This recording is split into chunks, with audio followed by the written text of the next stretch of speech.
Detroit, Michigan. We're on the Gullah tour. Huh? Yes. All of you guys from Detroit. Detroit area, yes. Detroit area. Yes. Detroit. And we were recommended from what's his name? Jamal. Jamal. They Clean Tours. Huh? From They Clean Tours.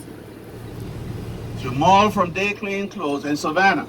Yes. It consists of about 30,000 acres. I told you that? It's about 12 miles long. The widest part of it is about 3 miles. Hilton Head is almost like any other place in America. First there was the Native Americans, the Indians. You all cold? Yeah.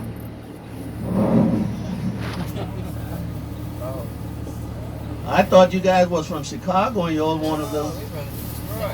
Well, Detroit is about the same as Chicago, isn't it? We want to sweat. Well, I had an old uncle who always said, God control man and man control other things. So we control the air conditioning.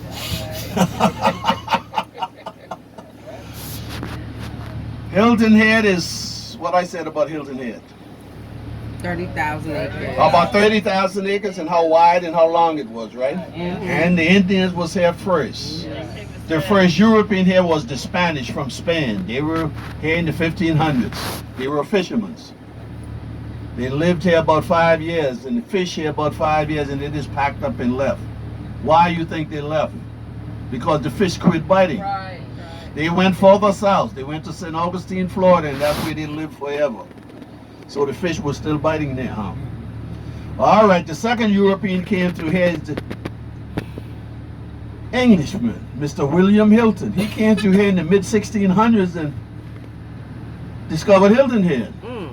Although the Indians was here, the Spanish was here, and then he came here in the mid-1600s and discovered Hilton Head, and this was his island.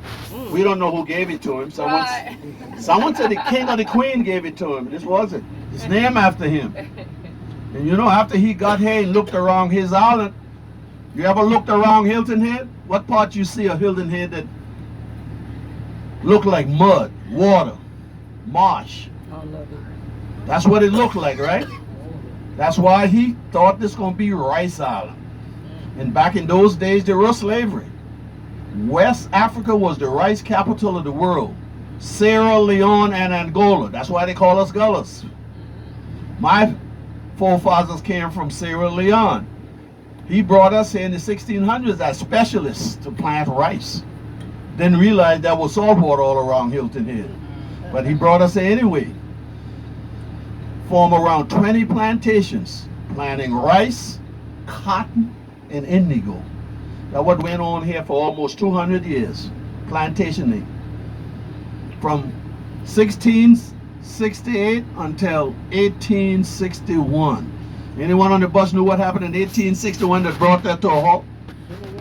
Civil War. That's when those Union soldiers came here from New York and Massachusetts. That big area right off the Atlantic Ocean that we call Port Royal Plantation. That's where those Union soldiers came in. Around 12,000 of them. 4 battleships. Right in that area there was a large Confederate army. They didn't want none of the Union soldiers' ship to come off the Atlantic Ocean and get into the intercoastal waterway. So those Union soldiers got enough of it. They said, we coming in.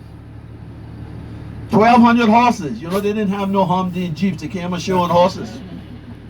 And they wiped that large Confederate army out. What they didn't kill, they ran off, including plantation owners and also slave owners.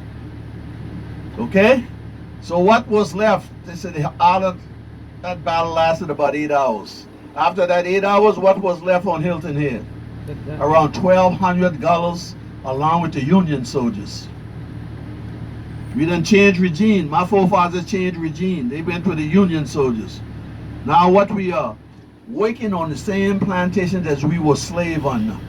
They took over the plantations. If you read history, they didn't come to take over the plantations. They came to free that shipping land. But they ran off and killed everyone, so they won the battle and the island. They took over the whole island. This went on for about 3 to 5 years. We was workers now, working for the Union soldiers, being paid. That's what the workers does. Very little, 1 cent a day, 2 cents a day, but anything is a step up from slavery. They said we wait for them to 4 to 5 years before Uncle Sam step in, like he still do. No one is paying taxes on Hilton Head.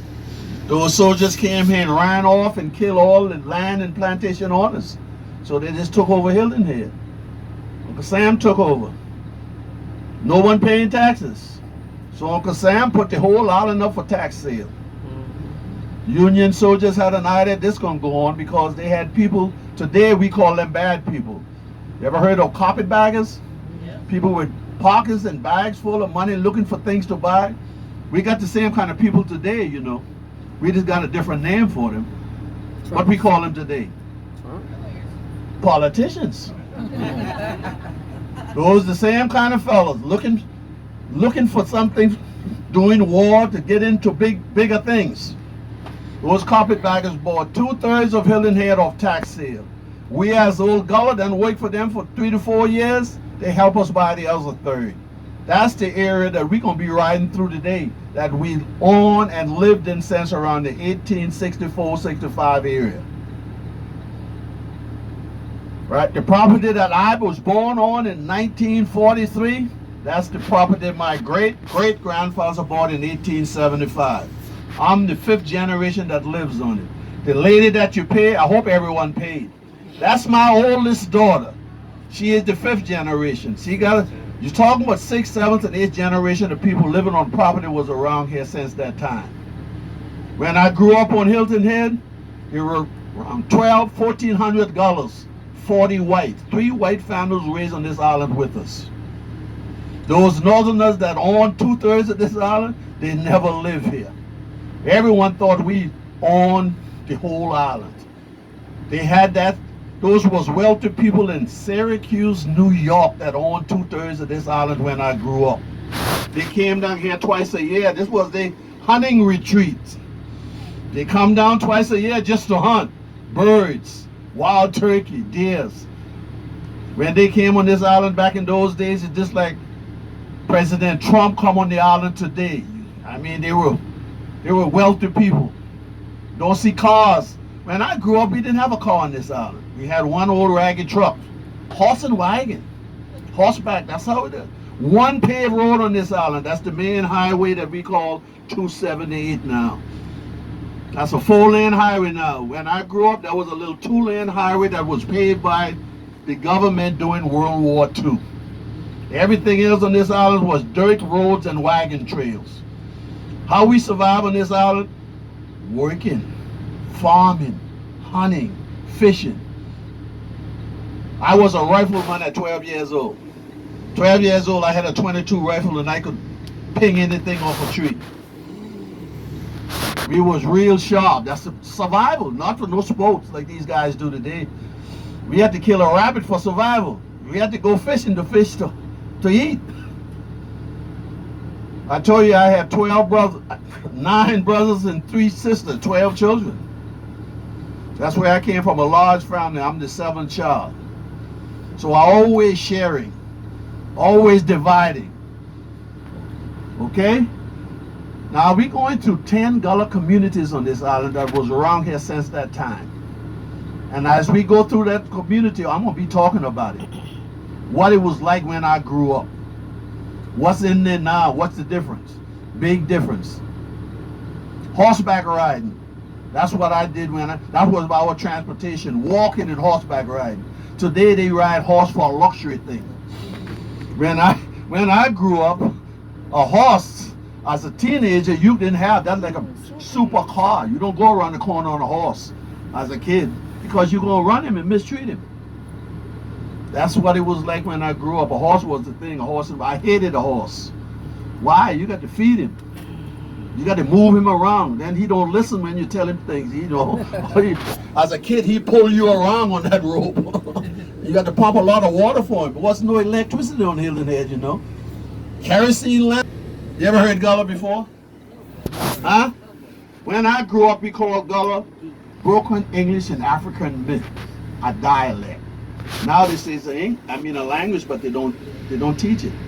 When I grew up and went to school around here, they brought literature and English teacher from the mainland to help us with our language. But as a student, you didn't know. So you dislike her. Everything you say in class, she corrects you. Everything you write, mostly a woman, she put a red line on it to make you do it over. So you hated her, really, as a student. So what you do, talk back at her. Skip her class every chance you get. You just didn't like her, but she was here to help. Where are we located in the United States for is the Gullah corridor? From Wilmington, North Carolina, down to Jacksonville, Florida, about 30 miles inland, and on these islands on the coast. That's what America said, history. We kept most of our African tradition more than any slave that came to America that lived in this area. The largest Gullah communities are Savannah, Georgia, and Charleston, South Carolina. Okay? All right, now I'm going to say a few words of Gullah. Anyone ever heard Gullah before? No one never did, they said. You ever heard a word sound like one in Spanish?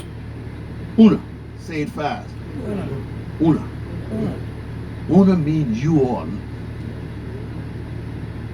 We say it fast. How una to do? How una to do? Una in African means you all. How you all are doing. That's what we say. How una to do? How you all are doing. We glad for see una.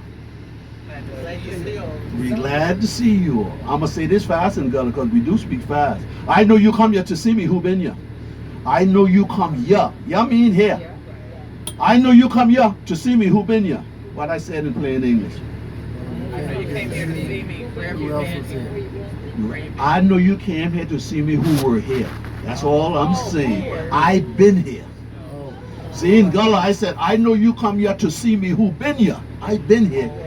So we got two types of people, huh? Been years and come years. I've been here, you come here. You just got here and you think you know everything. I've been here all the time. She said, big tall tree there. When that tree been that high, I've been here. Now that tree that tall, I still here. You just got here. You know too much. I'm not going to talk to you no more. Why I said that?